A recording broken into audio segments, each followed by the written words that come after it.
you all for coming to this final roundtable, which is our closing roundtable, and is, as a result, trying to bring together some of the ideas that have been discussed over the conference. And Brett, Gabriel, and I, and Christine, obviously, as well, have been very busy emailing, Christine in particular, actually.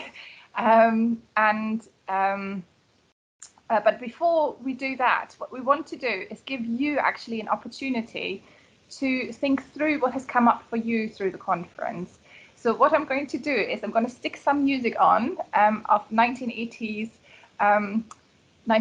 theme songs, inspired by Barb's comment that she's never seen MacGyver. And give you 3 minutes to think through before we start with a few conversation points offered by our panelists, a short discussion between us, and then we open that up more widely. So, but first of all, 3 minutes of theme music from the 1980s, during which you get to think about what, whatever you want to think about, basically, in relation to the conference.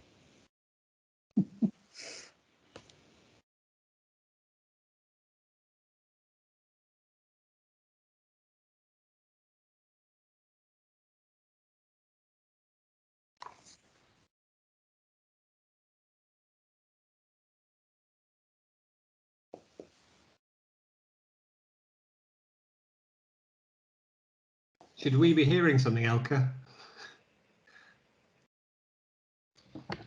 Sorry, say it again. Should we be hearing something? Yeah, oh, can you not hear anything at all? No.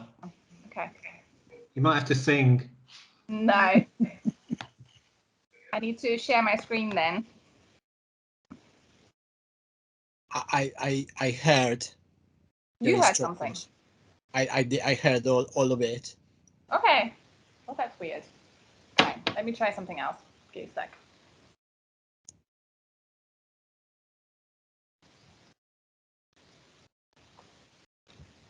You keep the rest of you, please keep thinking about what it is you want to maybe raise in the conversation about the conference.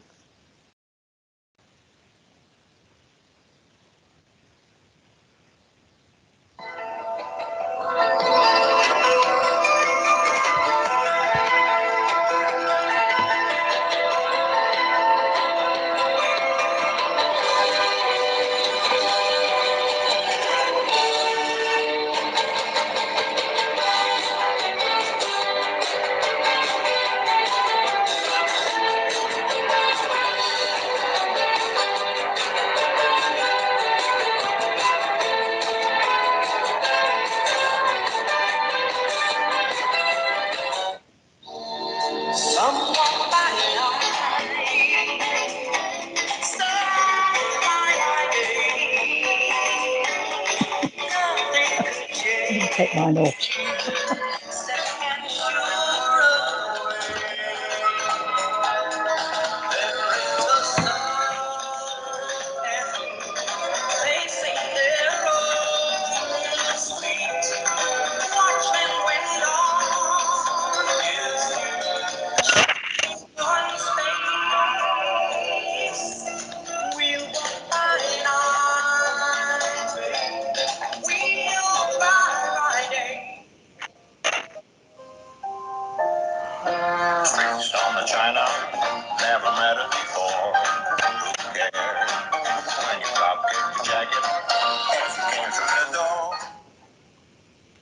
Okay, hopefully that gave you enough time to think through what was important for you during the conference. We now start, first of all, with the conversation points raised by our presenters. And we have 3 presenters today. These are Gabriel Marina Esparza, who is at the University of Northumbria, and he researches and he's working on a research project that spans medical and television studies, or media studies more generally. We have Brett Mills, who's currently a visiting professor at Edge Hill University, and obviously Brett has published on the sitcom, but also is now working very heavily in the area of non-human animal studies. And we have Christine Garrity, who has obviously published widely on television. Her work on soap opera is still absolutely defining for our studies, but she's also worked on adaptation and film, etc. So shall we start with Gabriel, perhaps? Yes, thank you. Thank you, Elke. And to the team in the Creative Arts Department, Edge Hill, for organizing this slow conference. Has definitely been more than a video webinar, than a video, because it has included all the quality of panelists that one is accustomed to expect from an international conference, but without the associated costs and stress that come with traveling these days. And so when Elke invited me to take part in this panel, she asked me to discuss my ongoing research efforts involving a project that focuses on two documentaries at the moment filmed at the Institute of Transplantation within the Freeman Hospital in Newcastle upon Tyne. And so in the next 10 minutes, I hope I'd like to talk about this. One thing I want to try to do is connect my work with the question, where to television studies, which is the opening line of the conference. So briefly talking about, this makes it relevant to briefly discuss my background in TV studies, which started with my doctoral research on the television news consumption of the Mexican community in the United States. And this led me to explore other forms of transnational media sustained by international migration and geolinguistic or geocultural markets that probably most people who have been attending this conference are familiar with. And so I'm well aware of the acceleration of transnational media hubs characterized by cross-border flows of talent and finance that gravitate around the production hubs in countries like, obviously, the US, but also Colombia, Brazil, Argentina, Peru, Mexico, and so on, to mention some of the larger ones in Latin America. And since I joined Northumbria University, I have used my familiarity of transnational communication studies as well in a lot of my teaching. For example, for the teaching of global media courses or mass communication case studies. And but after that, I have started exploring new avenues of research, and one of which has been of a transdisciplinary nature.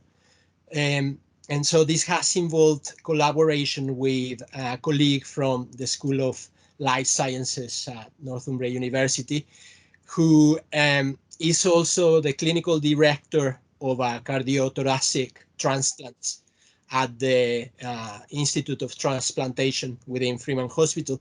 So when I first met with my colleague, he expressed an interest in evaluating their media strategy, and the specific question that they had in mind was whether the human and logistical resources that his unit had been investing in opening up to mainstream media was paying off in the form of positive media coverage and content that might translate into favorable organ donation outcomes. So this in the form of when we talk about positive organ donation outcomes, we talk about organ offers and more people joining the organ donor register. For example, those would be the two obvious types of positive organ donation outcomes. So the Institute of Transplantation has many ways in which it collaborates with the communication office at the Freeman Institute, and so the communication office come to the unit of cardiothoracic transplantation, for example, to ask to provide an interview to a television channel or to a newspaper, and the outputs translate into obviously news media coverage, documentaries, and so on. More recently, they translate a lot into materials for campaign, for public communication campaigns on websites like the NHS blood and transplant types of campaigns that they conduct permanently to support organ donation. But we decided to focus on two documentaries because they were very large scale types of production or productions that required a lot of resources. So one of the documentaries was Gift of Life and Heart Transplant, Chance to Live. And they were both filmed at Freeman Hospital and required significant investments because it involved giving access to film crews, to patients, doctors, and transplant coordinators, and to make significant logistical arrangements that involved filming in operating rooms and patients' bedrooms and so on. So at the same time, clinical and medical specialists had to make themselves available for interviews with the film crews whenever any developments, for example, the death of a patient took place. Gift of Life was filmed over a period of 6 months, and heart transplant took 12 months. And so when Gift of Life was on air, it was followed by a noticeable surge in organ offers and a growth of new enrollments to the organ donor register after it was on air in October and November 2015 on Channel 5. But this didn't happen after Heart Transplant, which was on air on BBC Two in May 2018. And so the team at the Institute of Transplantation wanted to know why. And so we figured that these two documentaries would give us a good starting point for a joint project. Since the end of 2018, I started then working on what is generally described as the media and organ donation nexus. The most prominent work in the media studies tradition focuses on television fiction and its alleged role in miseducating the public through frames that reproduce popular misconceptions about the topic, such as fears of medical malpractice and corruption, and the notion that transplants link the destinies of donors and recipients in some kind of metaphysical way. That happens to be a popular belief. There are also studies of press coverage, notably from the US and Australia, that have found the coverage of organ donation tends to skew positive, although press coverage stemming from extraordinary events such as underfunding of health systems and medical errors tend to be quite frequent. And so whatever gains are made for positive media coverage during ordinary times tend to be sort of counterbalanced by negative coverage when extraordinary stories happen.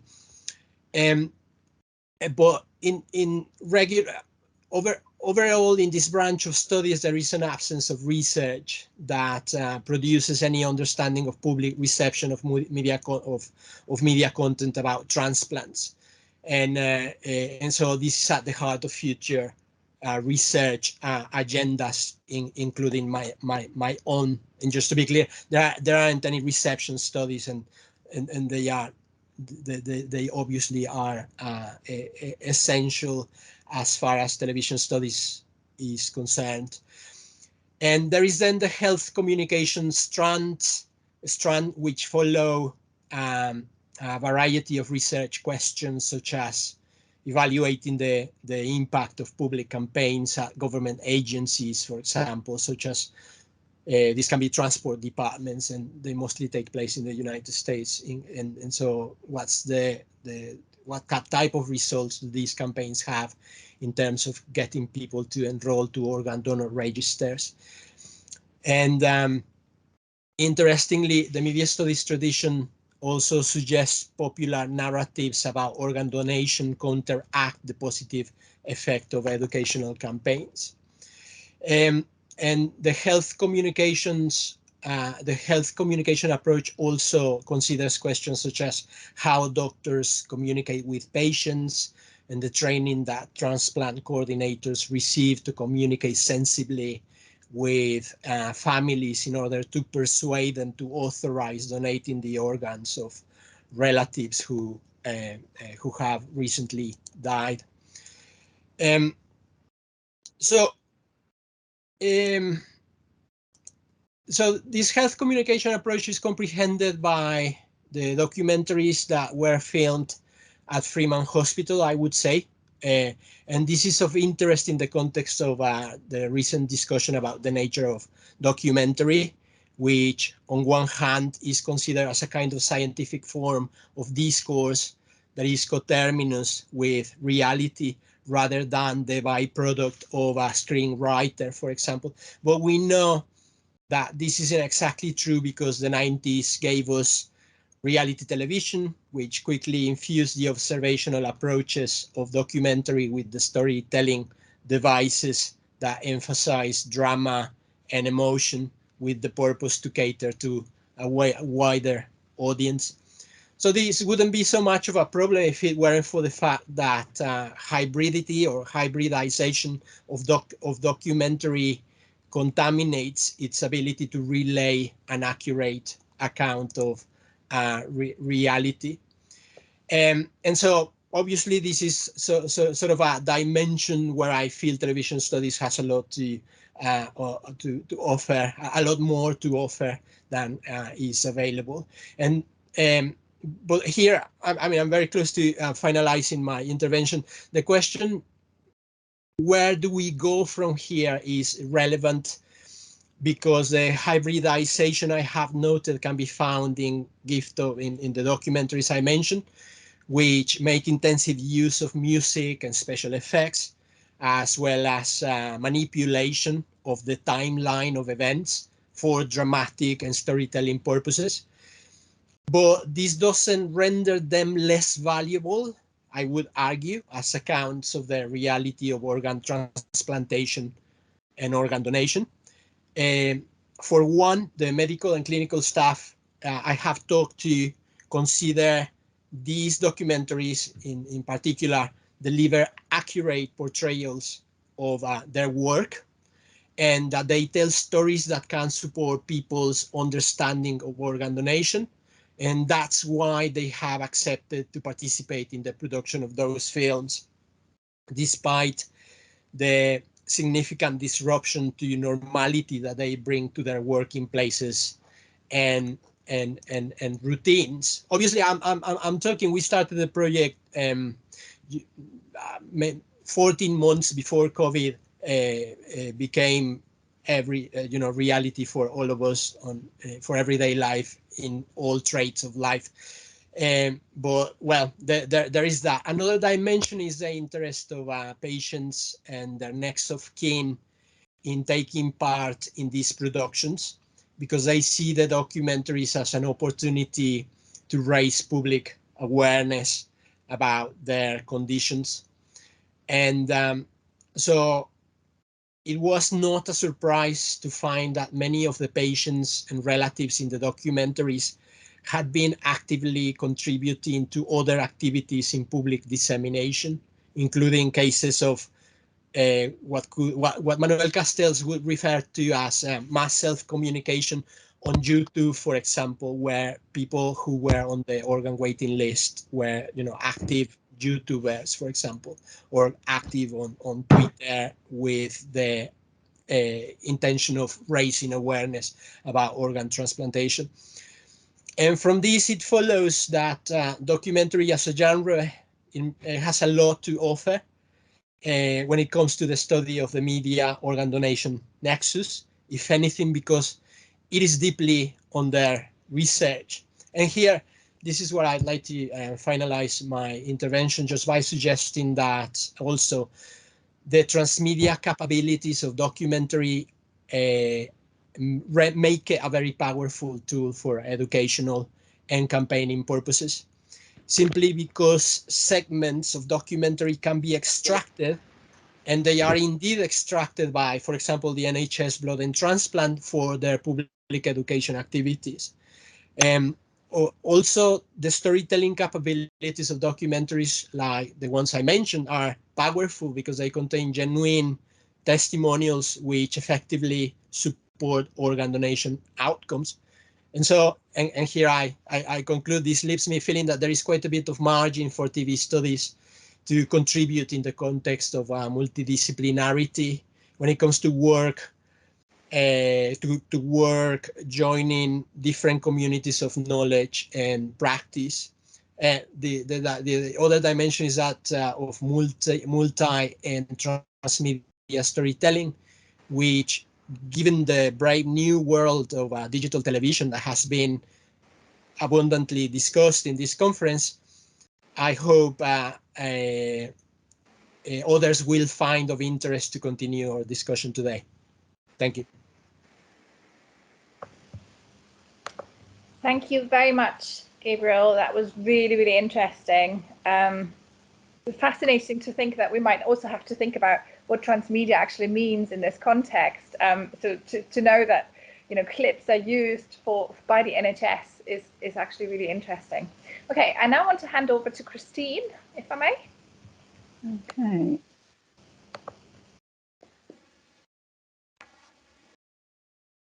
Okay. So I thought I would use my time to talk for a few moments about where I'm coming from in television studies, so that you can get a glimpse of what informs my comments in the discussion later on. So I've chosen 3 moments to talk about. So I do acknowledge the limitations of this approach, as James Walters and others have actually discussed here in the papers. And I will say I've learnt an awful lot over the last few days from the papers I've heard. Most of them been really great. So I accept that moments can't tell you everything, but they can say something. So the first moment is my participation in London in the debates of the 70s and early 80s about the establishment of disciplines which we now know as film studies, cultural studies, and television studies. 3 institutions helped to form those debates.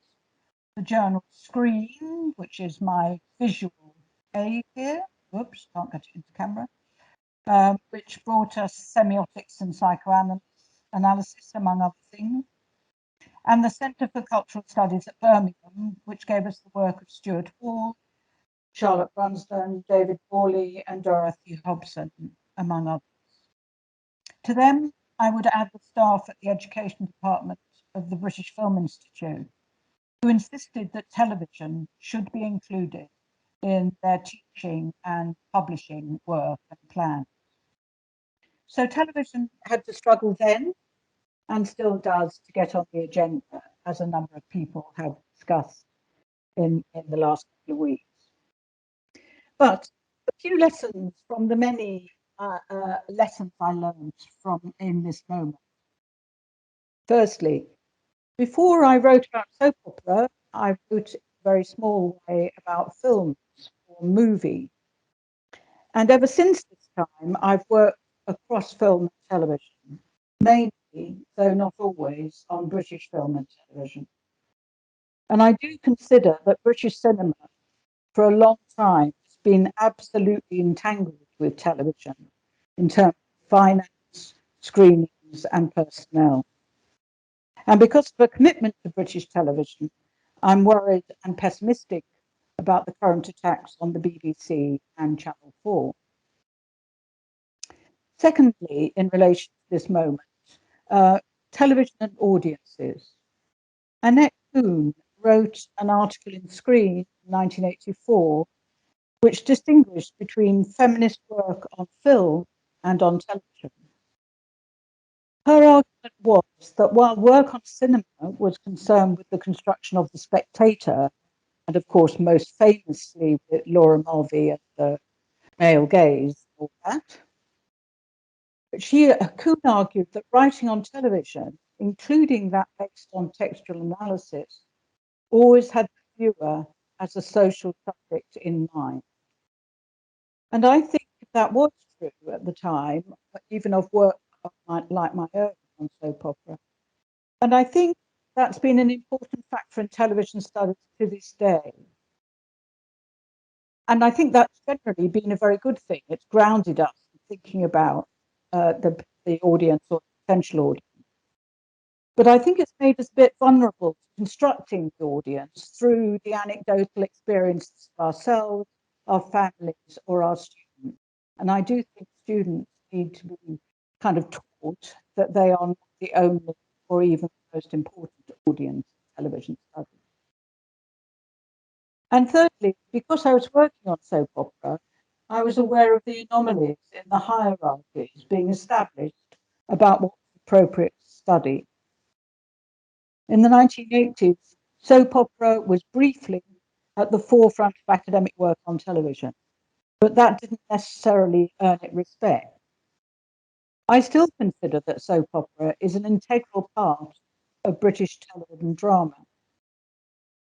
In my view, or I think that I May Destroy You was possibly the best television drama I've ever seen. But I also think that EastEnders, Holby City, Coronation Street are more likely to deal even now with contemporary issues in Britain than any other form of drama. I still bristle at the books and articles which don't recognise this, and I still react when melodrama is used as a derogatory term. So that's my first moment, way back in the 70s and 80s, which most people at this conference won't remember, except me and John Ellis. My second moment goes back to the early 2000s, when I made a move, rather unwittingly, into adaptation studies. I'd been asked to write about heritage, which I didn't want to do. But I realized that it would be interesting to write, or for me anyway, it'd be interesting for me to write about film and television in relation to literature and to theatre. And indeed it was. And it led me into another discipline out of television studies, but into adaptation studies, which was also struggling with questions of definition and status.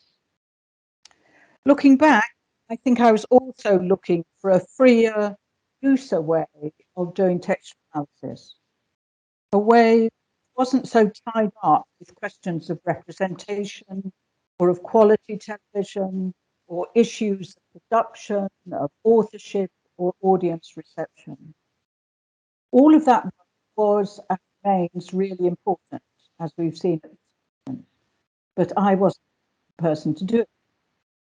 Instead, move allowed me to think about adaptation and landscape, about performance as a form of adaptation, about generic distinctions between different kinds of adaptation, think about issues of space and place. I could use the theoretical methods I had developed, but do so in response to the text rather than imposing a set of theoretical issues on the text. Christine, sorry to interrupt. There's just a few text messages to say that they're struggling with sound, and I do see you down twice. Oh, right. So I'm trying. Okay, let me close if you down. mute one of them, or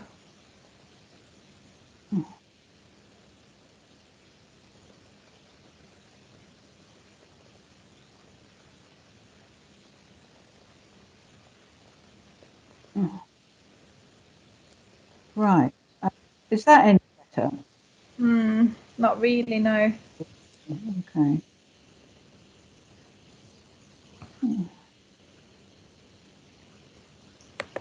Is it possible that you have two tabs open with the same Well, session? I can't see it. At the moment, I can't see any tabs, and yet I'm still speaking to you, so... Elke, if I may, so if you open the participants lists, then Christine is indeed there twice.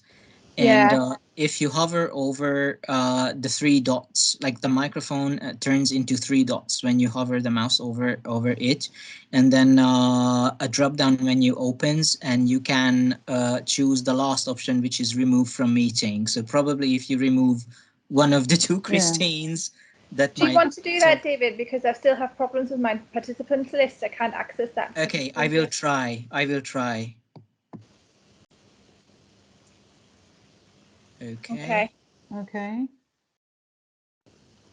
So we now can see you. Yeah. But we can hear you better. Yeah, can you see me? We can hear you, but we can't see you. So probably there's only one Christine now. Yeah. Okay.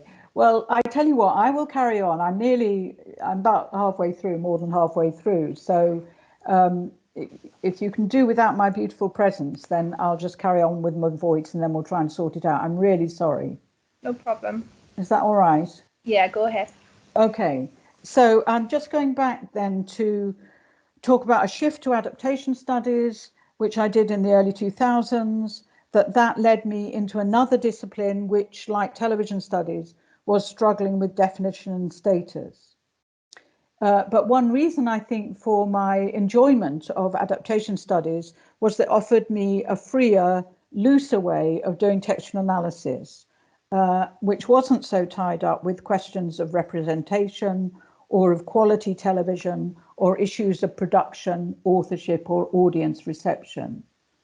All of that work was really important, but I wasn't going to be the one to do it.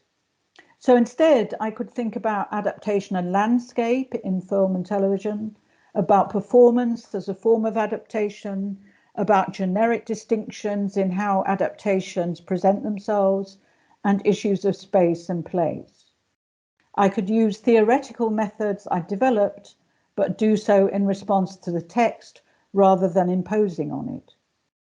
I could also write about works which were for various reasons hardly seen.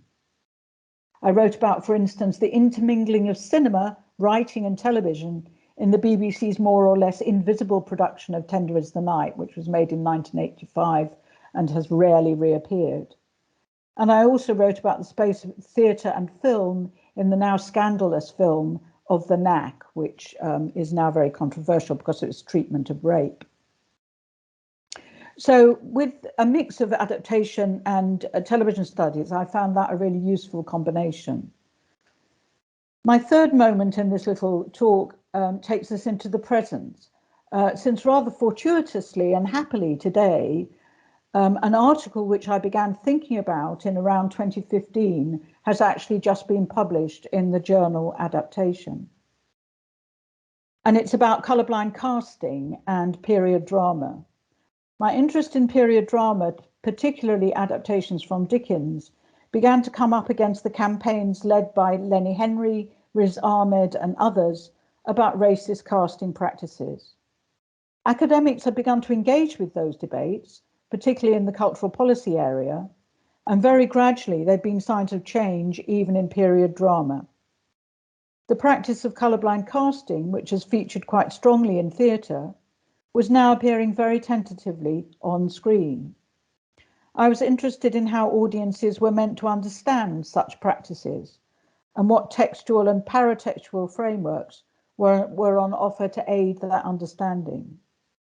Such frameworks could be generic, via soap opera, for instance, or historic, via images of slavery, or revisionist, via historical accounts of a much more diverse population in the 19th century England than we'd actually imagined.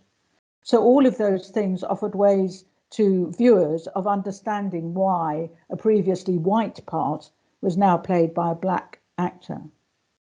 And of course, this work led me to the writings of Kristen Warner, which is where we began the conference. And that, I think, makes a nice ending to my contribution. I'm really sorry about my technological ineptitude and hope to join the discussion later on. Thank you. Fabulous. Thank you so much, Christine. And finally, we have Brett.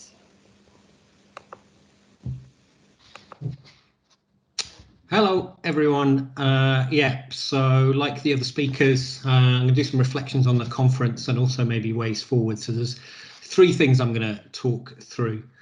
So first, I'm going to reflect on a theme that appeared to crop up a lot in the first week of the conference, but became less apparent in the second and third week. And that's the question of television studies and its legitimacy, something that Christine's just talked about. It appears to be the case that as a field, television studies still struggles with legitimacy, and those of us who work within it feel that acutely and are aware of how this disempowers us in terms of institutional credibility and things like grant funding. Personally, I'm aware of this from a UK and European perspective, but it was really useful to hear during this conference from colleagues from across the globe talk about the ways in which the struggle is playing out in other countries, communities and regions. It remains the case that most of us carrying out television studies are doing so in university departments, if we're in university departments or other institutions, carrying out television studies in departments that are not named as such, whether that's in literature departments, film departments, media departments or something else. There can, of course, be some value in this, as it enables interdisciplinary work and acknowledges the interplay between different forms of culture. But from my own experience, it also means that television studies is often understood as an add-on, a complement to, in inverted commas, proper subjects, rather than a thing in and of itself. I lost count of the number of times in a previous institution I worked for, where what was actually a department of film and television studies was called by colleagues, by admin staff on open days and by senior management, the film school. And this is an odd thing. We all know how important TV is and the socio-cultural functions it fulfills. It remains a statement of intent or defiance, I think, to say I do television studies, rather than saying I do media studies or I do film and television studies or I do media studies with a specialism in television studies. And there's something valuable in that defiance, but of course there's also an acknowledgement of genuine disempowerment and marginalisation, both of academic work on this topic, but also by extension of television as a cultural form. I've been thinking about what we can do about this. I don't really have any answers. In effect, we do it by doing the work we do. The evidence of the field is in the thoughtful, critical engagement with the world it carries out. But here's another thing I've been wondering. I wonder if we don't inadvertently contribute to the perception of that illegitimacy by repeatedly referring it to ourselves, exactly as I am doing now. Historically, did other academic subjects become legitimate by external validation, or simply, or at least partly, because they acted in a way whereby they assumed their own legitimacy and as a result required others to assume it too? This is not to deny the other structural and socio-cultural contexts which are very important here. But I guess I think I am also inviting us to have a bit of swagger and to make a claim of legitimacy through the very enactment of it. So that's my first point. Second, I'd like to reflect on a word which is the title of this conference, but we don't always make explicit. So the conference is Critical Studies in Television, and we're used to agonising over what the word television means, especially in a multi-platform world. But I want to draw attention to the first word in that title, critical. We're attending a conference not called Television Studies, but Critical Studies in Television. And it would be useful to make explicit our assumptions about what we mean when we say that word critical and why we see being critical as important. I understand critical to indicate that we're not just examining how television is, but also what it could be and should be. It is not just to explain, it is to argue for and against, and to see television as a fundamental context within the functioning of societies.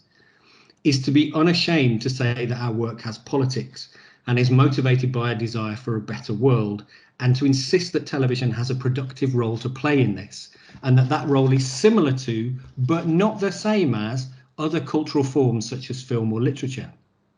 So it requires us to attend to the specifics of television, not only as a technology or as a cultural form, but as an aspect of society. And I think this is why I remain personally skeptical of some aspects of contemporary television studies. Those of you who know me will know I balk and cringe and have very complex reactions to the term quality television, and think it'd be better not only if we just abandoned it, but called it out for the tool of cultural hierarchization it is, and which, it seems to me, is antithetical to what television studies is at its core. Along with this is my nervousness about the often uncritical way, and this is notwithstanding the previous panel on this topic, the often uncritical way, maybe inadvertently, we celebrate streaming services, even though they typically have no public service remit, and were they to replace what we call traditional forms of broadcasting, would wash away this notion that television has a societal role embedded in its structural formations. These two examples beg the question, what is television for? And responding to that question requires us to think, what does it mean to be critical? And so my third point. Third, I want to end by noting what I think is a significant absence in our field and what has been largely absent at this conference. There is really only one pressing concern, I think, major concern that affects everyone and should be the centrifugal force of all thinking, reflection and ethics. And this is climate change, biodiversity loss and other threats to the environment. These are fundamental challenges that inflect everything. And television, like all media, is central to those debates. Publics continue to learn about the environment and environmental debates via television, whether this is via news reporting, say about the recent floods across Europe, wildlife documentaries about the natural world, or science fiction dramas about environmental collapse. But the significance of this issue and its relationship to television is largely absent in our field. The environmental humanities has made some inroads into things like literature studies and art history, and there is a strand of eco-media studies that largely seems predominantly connected to film studies and media studies. But even then, it remains marginal in those fields. But television studies has, I think, not connected to these issues at all to the extent that it should. I think this is a real problem. Much of the material we discuss and study has implications for environmental debates. These are debates that students often want to bring up and are typically part of the everyday discourses as they struggle with a future that looks pretty bleak. Even where television is not about these topics, we should be engaged with the question of why this is.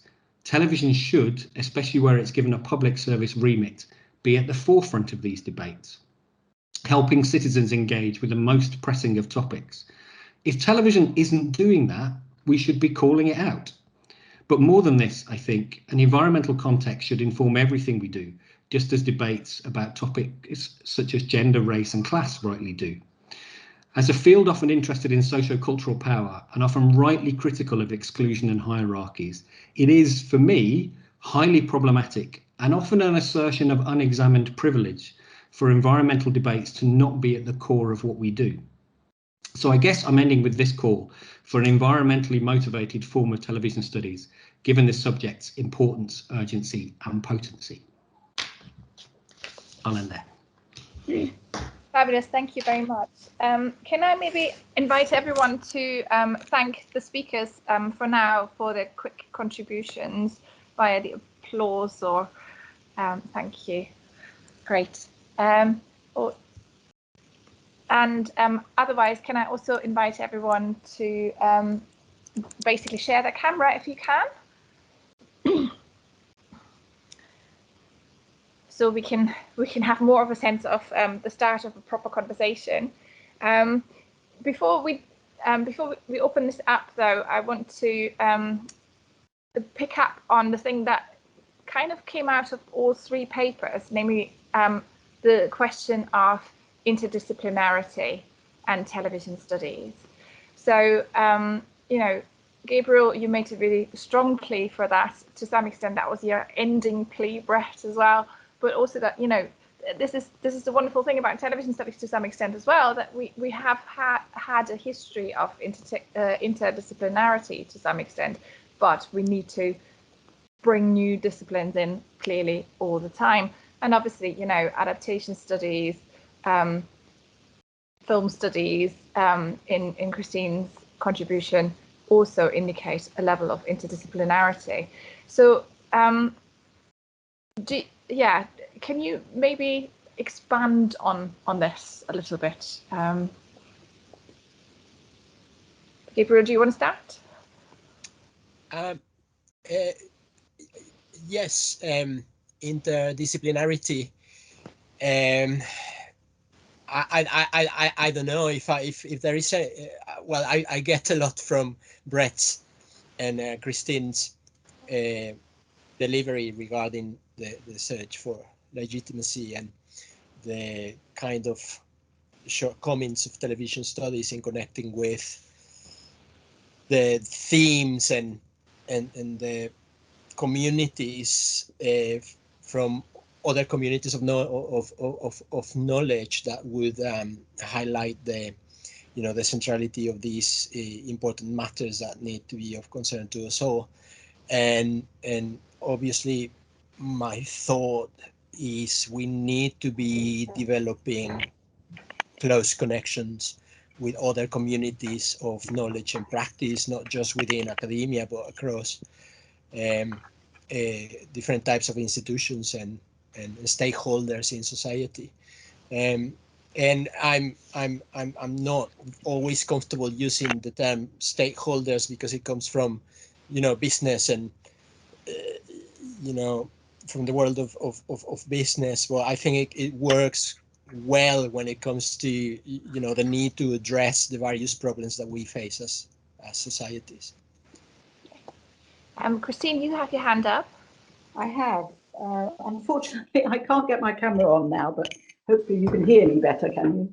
Yes. Yes, okay. Interdisciplinarity, I think, is really tricky. I'm not entirely in favour of calling it interdisciplinarity. Interdisciplinarity to me implies that you yourself share skills and expertise and what have you in more than one discipline.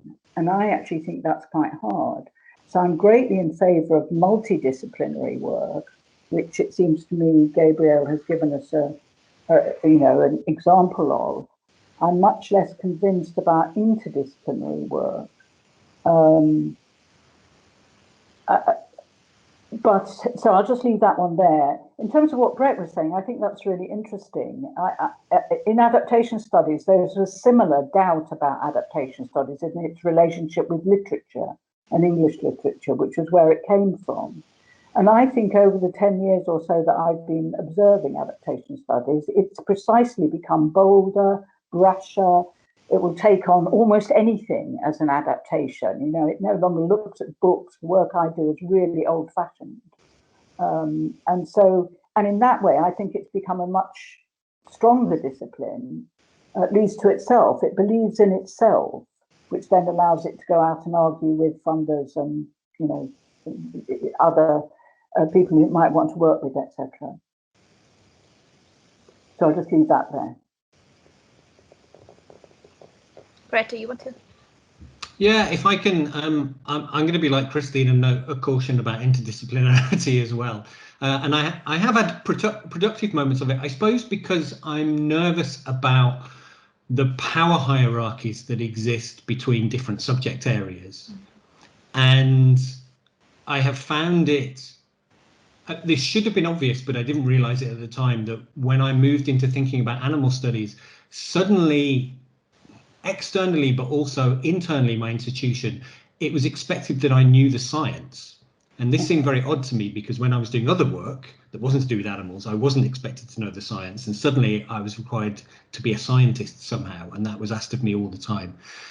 And I repeatedly came up against the idea that that science knew the facts of animals, and all the humanities could do and all television studies could do would explore the ways in which those truths were communicated via media. When I was trying to make an argument of, no, actually, there's a set of humanities and television studies and media studies approaches that problematize the knowledge that science is producing, and that's the whole point. And it'd be interesting to know from Gabriel if he's had any of those kind of epistemological clashes, and I've had some of them. I've also had them productively, but I think I've had them more often not productively than productively, where I have encountered a lot of people in science who understand the humanities, that building on the university campus, as the place they can draw on to communicate their ideas rather than a place that produces knowledge itself. And so that's my nervousness about interdisciplinarity, particularly in a subject area where we're all saying we don't feel legitimate. What does it mean when you sit in a room with people from subject areas whose legitimacy is far more solid than ours? There's a significant power relationship there that's difficult to manage. Gabriel, do you want to respond to the question of epistemological clashes? No, that's indeed very, very interesting, because you know, it's always been clear to me that my colleague, you know, he fixes people's lungs and hearts, and he's saving lives every other day, and so we have, you know, we are a multidisciplinary endeavor, if you know, I may say so. And every time it's always been clear to me that there are some things that I know that my colleague doesn't. For example, the notion that you could infer, you know, some kind of causality from the broadcasting of a documentary in, you know, terms of patterns of organ registers and increased organ offers. That is very clear you cannot infer, and yet my colleague thought that could be done, and that could be researched without doing audience reception, for example. But you know, there are so many issues that, I mean, he himself, he considered that when it came to the documentaries, there were many, like, that it was technically precise, that the documentaries were technically precise because they relied fully on a very professional production process that every step of the way involved interviews and considerations of, you know, patient confidentiality before anything could go into a documentary. And there will be things like that would come every now and then that I would, you know, use to communicate by email with my colleague to, you know, to ask these types of questions. I don't think there have ever been any kinds of confusions in this. It is true that there might be a differential of power, but in terms of, you know, the validity or the legitimacy that they are accorded.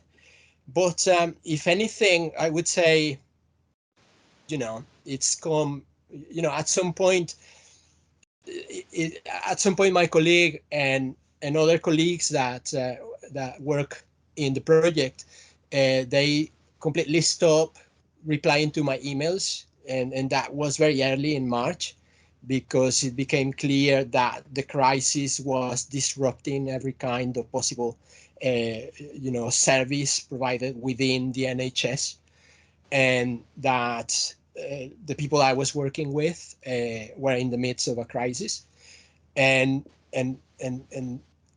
so the differential in that context was, the difference in that context was that they were key workers, they were true key workers, whereas, you know, we were comfortably delivering our online modules from our home offices. Or, well, right now I'm not in my home office because I'm confined in my bedroom because I have COVID. So hence the congestion. But in any case, the point being that there are obvious and clear differences that are always going to impinge on those transdisciplinary endeavors. Sorry if I used interdisciplinary incorrectly. I mean, it's always been clear to me that the distinctions that Christine has pointed are there. Great, thank you. In relation to the larger conference, one of the themes that strongly emerged for me was the problem that the fragmenting media landscape, and obviously television landscape in particular, is causing us as scholars, is causing the industry, etc. So I was wondering, considering the role that you still ascribed to television, Christine, when you were talking about soap opera, for example, you were saying, soap opera is really good at dealing with key British issues that are contemporary. Brett, your question about climate crisis is also about, how does television engage with the topic of climate crisis and speak to us as a public in many ways. And the same is obviously true for the organ donation documentaries. So how do you see this challenge of disunity that has emerged as a result of the fragmenting television landscape affecting your research and our discipline more generally?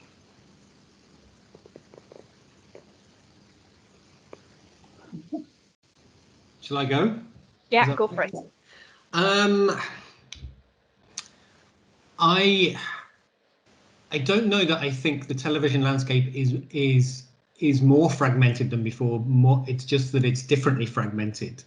And I'm aware I'm going to talk from a UK context here, and it may be very, very different in other countries and other places. The concern that exists, say, about that young people are not watching the same things as older people on television, kind of ignores that. Before the internet, back when there was 4 or 5 channels or whatever, young people weren't watching television at all. They were out doing other things. So the fragmentation that used to exist was people who watched television and people who didn't. And now, actually, younger people are watching lots of television. They might not be watching the same, but there has been that shift to a consumption of television, and it makes me feel really old. But I remember back to when I was a student I was the only person in my halls of residence with a telly. People used to have to go to the telly room in the student union to watch television. And there were, people who I knew who wouldn't see any television for 3 or 4 months of the year while the term was on. It was just not a thing that you did. Whereas, of course, now they are there. So I worry about a kind of version of history which implies there was this time when everybody was watching this stuff, when that everybody actually was a particular age group, and younger people were never connected to all of that stuff. For me, it still continues to be the question of public service broadcasting and where that can sit. And of course, there have been those debates about the extent to which newer providers like Netflix and so on should have some kind of public service remit placed upon them, or sets of requirements, whether the internet should, whether YouTube should. I am sure should those conversations have never really gone anywhere because there'd be so much pushback. But it doesn't seem to me to be a very weird question to ask when in lots of countries we still do that with things like radio and television. And we see that as perfectly reasonable.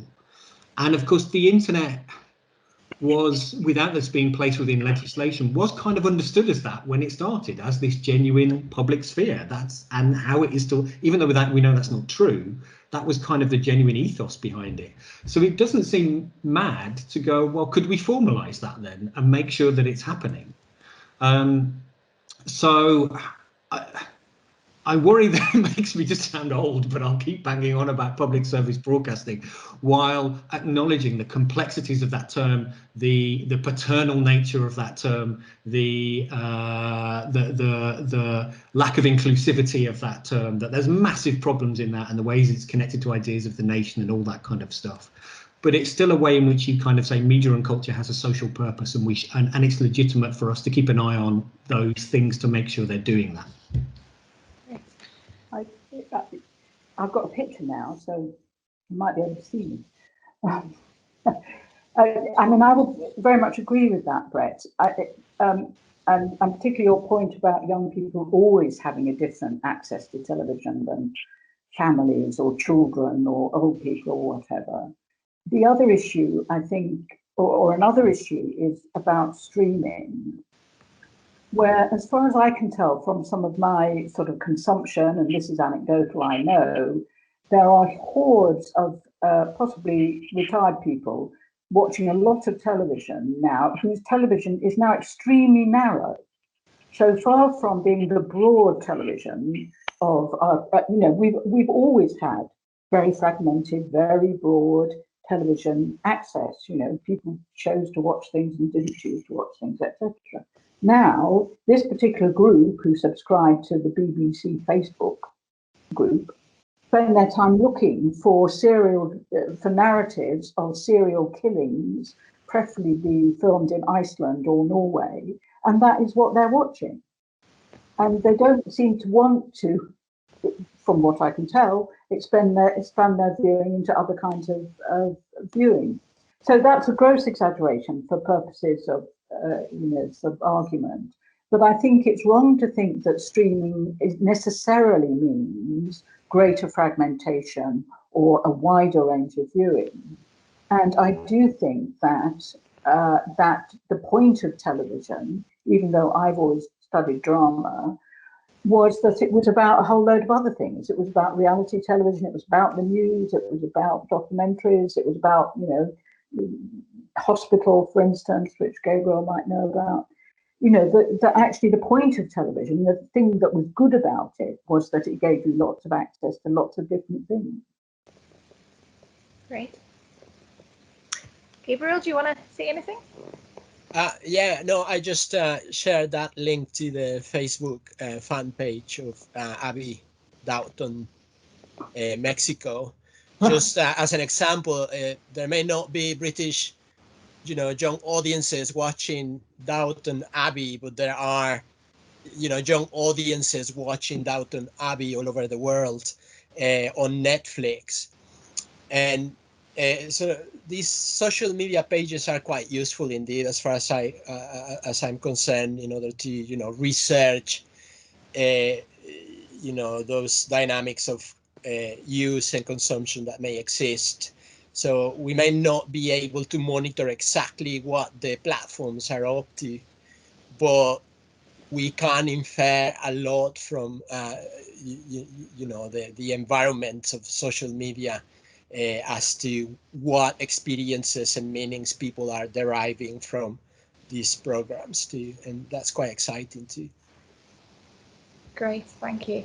Okay, I now want to open up the discussion to the wider audience. I want to encourage you to write down in the chat the things that came up for you from the conference, but also, if you want to ask direct questions to the presenters, you can raise your hands as always, and I will try and go to you. So do use chat or hand raising function, please.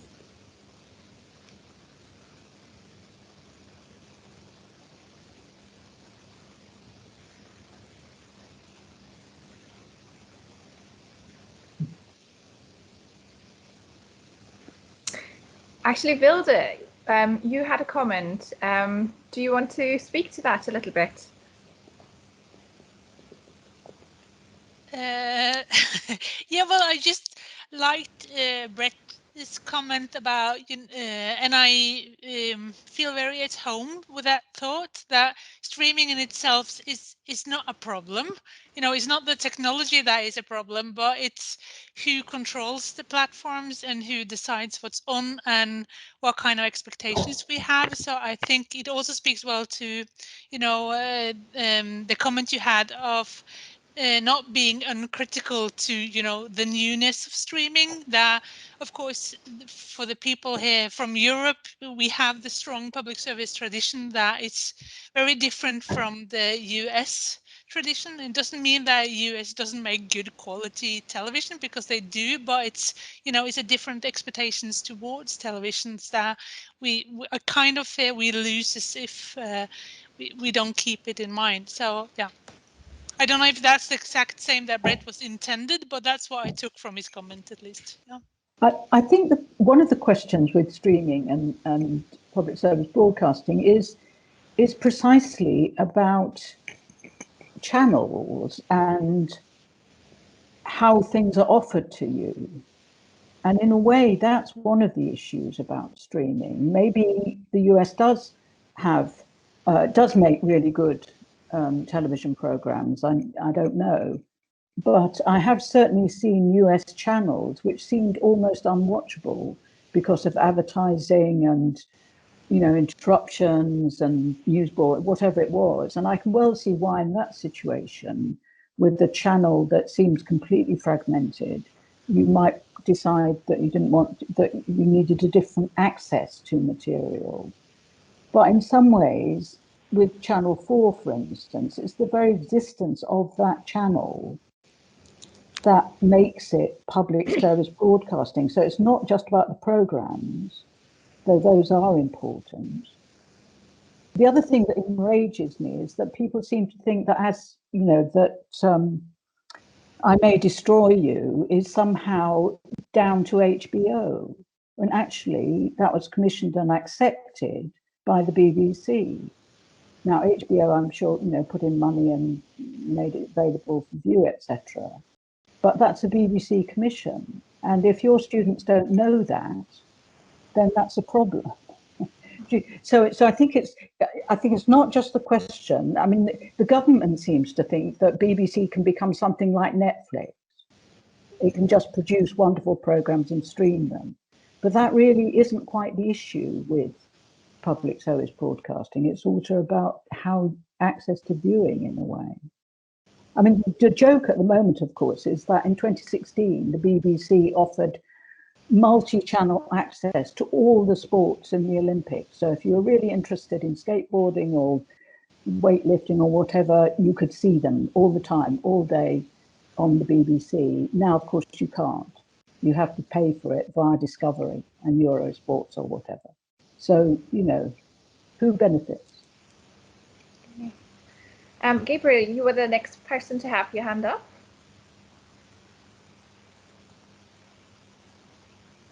Need to unmute, Gabriel.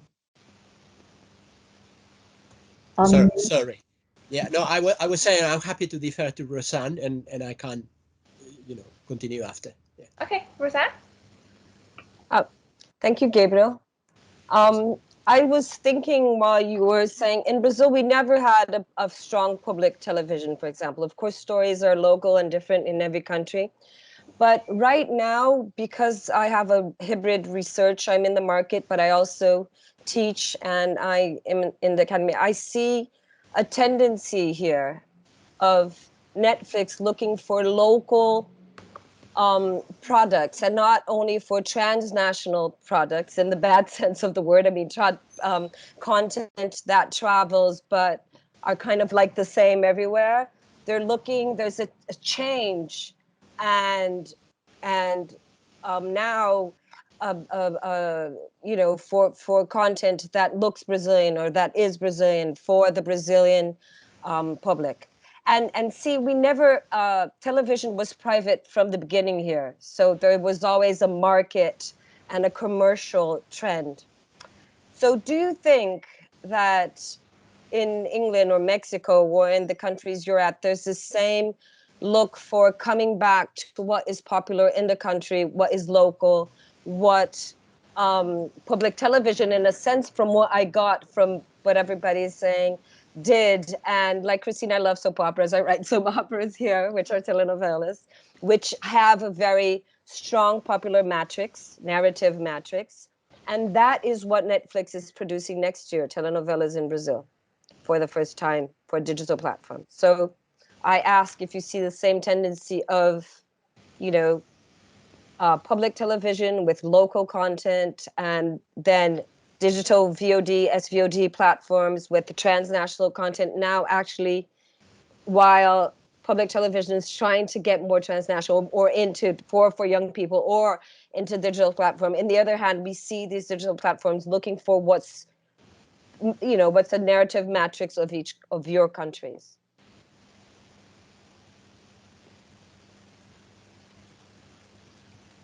Anyone? Christine, Christine, do you want to answer? Christine, Brett, or Gabriel? You're muted, Christine. Do you want to take that, Christine, Brett? Well, I'm not sure I'm qualified to really answer that. I found your session on Netflix extremely interesting, and the way it's sliding in locally and having local offices.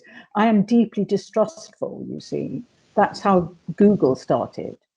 We won't do anything evil. And look what happened to that. You know, so I basically, as I say, I can't really rant about Netflix anymore, because I thought what was being said about what was happening in other areas was really interesting. But for me, the real anxiety is about the BBC and Channel 4 and ITV, actually, and the work they do. And there's no doubt that it was in Netflix's interest not to have a viable public service broadcaster. Yeah. Yeah, so if I can, I mean, it's very clear, isn't it, that Netflix seems to go into areas first with just a load of stuff and then starts producing local stuff, and it does belie this argument that we might be moving into a purely global form of television, when actually the other movement that's happening, and I don't know if this is happening in other countries, but it's certainly happening in the UK, is hyper-local broadcasting, is actually going down to the town, to the village, to the kind of very, very local community, and that people kind of want that stuff. The other thing I kind of wanted, this goes back to the conversation earlier about young people, is I think we have to be really careful about using evidence of what young people do as evidence of what young people want. And somebody said this in another panel, and it was my experience as well, when I was teaching about public service broadcasting, and I asked students if they watched any BBC, and they all said no. And then a couple of weeks later, we'd had a discussion about whether we should get rid of public service broadcasting, and none of them wanted to get rid of the BBC. And I said, but none of you watch it. And they go, yeah, but we still want it there because it does useful things. And so there's this really, and so I'm guessing this happens for other public service broadcasts, but it certainly happens to the BBC, where it has to prove that people watch it, and lots of people do. But the fact that people don't watch it doesn't mean they don't want it to be there. The example I always have in my head is like the local fire service. I don't want to use it. I hope I never use the fire service, but I want it there in case I kind of have to. And it might be that the students I was talking to, because they're on a media course, they have particular kind of views, and if you took a sample of other younger people, they wouldn't think in that way. But I don't know that we should be aware that kind of what people consume isn't necessarily what they want, and you can support something that has public value even if you never want to use it yourself, and that the consumption of Netflix doesn't necessarily mean that young people want more of that. Absolutely. Netflix obviously also co-produces partially with the BBC. Gary Hatchie being a good example for that. And the other thing I kind of wanted to add, if it's okay for me to carry on, which connects back to what Christine was talking earlier about range of different genres, and I suppose this comes back to television studies as a subject where it does worry me, and I'm as guilty of this as I think many of us in the subject area, where drama does come to stand in for television. And it is the case that you pick up lots of books that will say television, and you open them and they're purely about drama, and that drama comes to stand in for television. And that's a real problem. One, just because it isn't true, but secondly, it does therefore kind of really diminish what we understand what television can be. And for me, that connects to the quality television debate, because it's typically particular kinds of drama. But we need to remain attentive to the whole range of genres that exist, and possibilities and forms of address in television. And I do worry that television studies as a field has kind of turned into television drama studies. And I don't know how we get back from that. We would all have to take a pledge and say we won't write about drama for 5 years or something. I don't know how we do that, but we have And I worry we've been suckered by the marketing, by Netflix and others who've told us that drama, everything matters, and we've kind of believed them. I think that is a really, really good observation. I wonder if some of the people who are here in the, and listening want to respond to this at all. And the research that you do, do you primarily? I mean, a lot of us are focusing on television drama, aren't we? So, Babel, do you want to say something?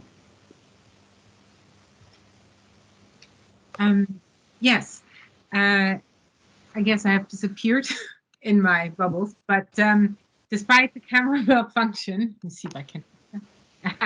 Despite the camera malfunction, I think this notion of the quality debate, and if you know me, I really take issue with a lot of the elitist conversations that are had. I've boycotted any sort of award show for years, for over a decade, because I think there's a problem in that narrative that value can be bestowed by an echelon of people that decide that something has value over other stuff. And I think that a lot of scholars are reaffirming that because they are, as we say, focusing on dramas. However, the statement itself saying that many of us focus on dramas, and that is almost what television studies has come to be, shows that there is a lack of awareness for a multitude of work that's being done. There is so much work on reality television. There's so much work on soap opera, on youth television, on specific genre work. And it's just not elevated to an academic discussion or brought into the mix of roundtables, because we as a general academic body seem to still apply our own hierarchical standards that we talk about wanting to dismiss and moving past, but we keep reaffirming it in our discussions continuously. Yeah, I mean, there's Annette Hill, there's Laurie Olette, there's Kristen Warner. There's so many people that have talked about and written about lesser genres, and we just don't keep talking about those. And I'm not really sure what that's about, but I think that if we're talking about Netflix continually and industrial modes of international exchange, we keep thinking about the big ticket items, the headliners of dumping, basically. We're still thinking in these headlining terms, but all these localized formats that have been circulated. And if you think of Andrea Esser's work and Shalaby's work, and a lot of people talking about international media and television trade, all these formats, or telenovelas. I mean, I had to jump over that for time reasons, but in 1990, I watched a Mexican telenovela in Germany called The Wild Rose, Rosa Salvaje, I think. But the idea is that there is much out there, but we need to stop not researching the dramas, but we need to maybe stop keep telling ourselves that they're central to television studies, if that makes sense. Well, I think that's really interesting. I think it may be. I think that it's been true at this, well, even at this conference, it's not true that most papers have been about drama. And certainly, and we are sponsored in a way by Critical Studies in Television, which does encourage submissions, articles on television drama. I mean, that's one of its main purposes. But if going back to being interdisciplinary, I mean, if we have connections with cultural studies, well, then we read the European Journal of Cultural Studies. There's a whole area, there are whole other journals publishing other things, as you rightly say, which I would consider to be in television studies. But then I used to get into serious trouble because I used to go to conferences when I was chair of MEXA and suggest that we were all media studies. Television studies, film studies, journalism studies. Wouldn't it be better if we were all in one discipline? But of course, that was not to be, because the film people didn't want it. Actually, quite a lot of television people didn't want it. I said it at a postgraduate conference once, and all the computing games people stood up and said, no, we want our own strand. So, but there is a genuine problem around the way in which television studies Well, there's a genuine problem about the multiplicity of disciplines in the area and the multiplicity of journals in a way. Okay, Katie, you have your hand up, so I want to invite you. Thank you, and I'm unmuting. And as ever, I have so many notes here of everyone's thoughts, and yeah. But to the question of locating television studies, see, in a way, I'm kind of airlifting myself in and out of this conference, as you'll be aware, Elka, because I've seen you before on screen, but you don't always see me here, so I'm parachuting in. But I think this point that Christine's making is really important because I teach in the very embattled and problematic Leicester University, or I will resume teaching in September, and that is media studies. So within media studies there, I have ever had to like get my elbows out and have been told, you know, by my nice colleagues that I'm doing old media because I also do radio. So if you think television's niche, radio's more so. So it's interesting. So I had to kind of make a case for television, but at the same time in my department previously were people like Helen Wood, Julie Kay Still, Melanie Kennedy, and they are doing this work around reality TV and kind of ways in which reality TV enables, say, critique of class in the UK, for example. Which leads back to an earlier point made about where is the critical in critical television studies, which I agree absolutely, Brett, with you, and I'm sure others. This is popular culture. This is of our culture, produced by and for, and it's always a symbiotic. And streaming platforms emerged from that too. I don't believe in technological determinism, you know. I feel like we have to engage with what is, however problematic we find it. So going back to the question of drama and drama series, why, and I take your point on journal specificity, and I won't speak to that because you guys are more equipped to do that. But for me, a fascination for drama has ever come out of looking at genre and different genres' power for critique. That was always been my interest. So for me, it was science fiction, the way this enables an envisaging of other worlds and therefore a critique there. But the point on climate is incredibly well made too, because that is something television can do so well. And that makes me think of Attenborough. So we talk about BBC and public service and Attenborough, which brings me to young people, because my students have loved Attenborough. They probably watch more Attenborough than me, and it resonates with them emotionally, obviously the production values, and I know that he's doing stuff for Netflix. I know he's not exclusively BBC, but he's a way in to kind of like, let's point at the value of public service broadcasting if that appears invisible to them, because who pays for those cameras in remote locations, and indeed for the flights that get the production crew there. So the question about drama series, for me, it's story, drama series, story, potential to expand stuff. Look at The Handmaid's Tale, for example, and the critique there. Certainly look at I May Destroy You, which was extraordinarily moving, but also difficult to watch. And that experience, then we can go back to a cultural studies thing, like what are we feeling when we're engaging with this as a woman, as a white woman, as a black woman? All these questions are so there in television, which I think makes it so powerful, because you can go from cultural studies, you can go from experience, you can go from positionality. Where are we in our class relation? Where are we in our gender relation? We can go to national constructions. So this is one of those, it's more of a comment, but everything that people are saying are opening up ideas for me and ways of situating this. And I'm really glad that you guys are continuing to say, what even is television studies? Because it hasn't gone away. I feel like during the pandemic, so many people are watching television for more emotional reasons, maybe. And I think that's worth looking at too. If anyone, sorry, I've gone on too long, but just, I hope I answered some question in there. I mean, there is an interesting some interesting points that link to what Moylan was referring to, and that I think help to connect, because how we differ is clear from Christine's interventions, you know, as interdisciplinary communities, right? But what we have in common is less clear. And that's an important question to answer. What do we have in common? And I feel that at some point that answer was necessary for those of us that straddle the humanities and arts and media studies departments, who, you know, we are kind of at the receiving end of, you know, questions about our legitimacy, and at the receiving end of funding cuts as well, right?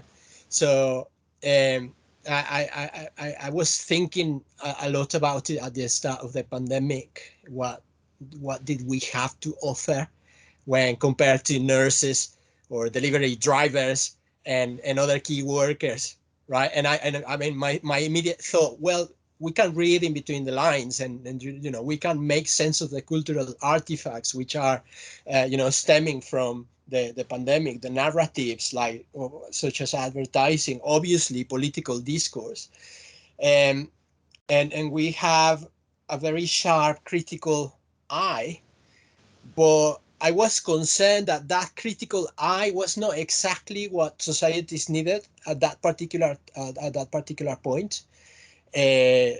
Especially when, you know, people were coming out to their doors or from their balconies to clap for the NHS, and it felt that we were in a state of war or something similar, and that what societies needed was a, you know, a boost to their collective morale. And so obviously it's something that we need to be looking for. Absolutely. Brett, do you still want to add anything? No, that was my hand was still up from previous time. I've just realised I took it down. Sorry. Brilliant. Okay, we've actually run out of time as well. So let me first of all say thank you to the speakers and to everyone for their comments. Can we maybe share another round of applause? And so all that I'm left to do with is basically say two things. First of all, this is the first time, obviously, that we run this as a slow conference. So what I would like to do is actually ask you some questions. So I've got a survey which I will send out to the list with only 5 questions. So it shouldn't take too long to respond to, and some of them are tick boxes. But your feedback would be really helpful, because I had the feeling that this is working quite well, and I would like to see this to be repeated, because it allows us to include more speakers from across the world, and I think that's a really positive thing.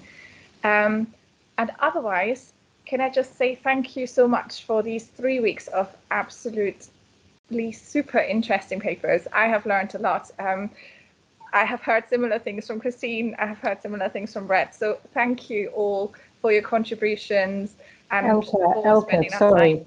I'm just going to jump in and say we must thank you, because you've been a phenomenal organizer and a phenomenal presence. I don't know how you managed to be present in this awful Zoom situation, team situation, but you really do, and you've contributed so much to it. So thank you. Thank you. Thank you very much. Okay,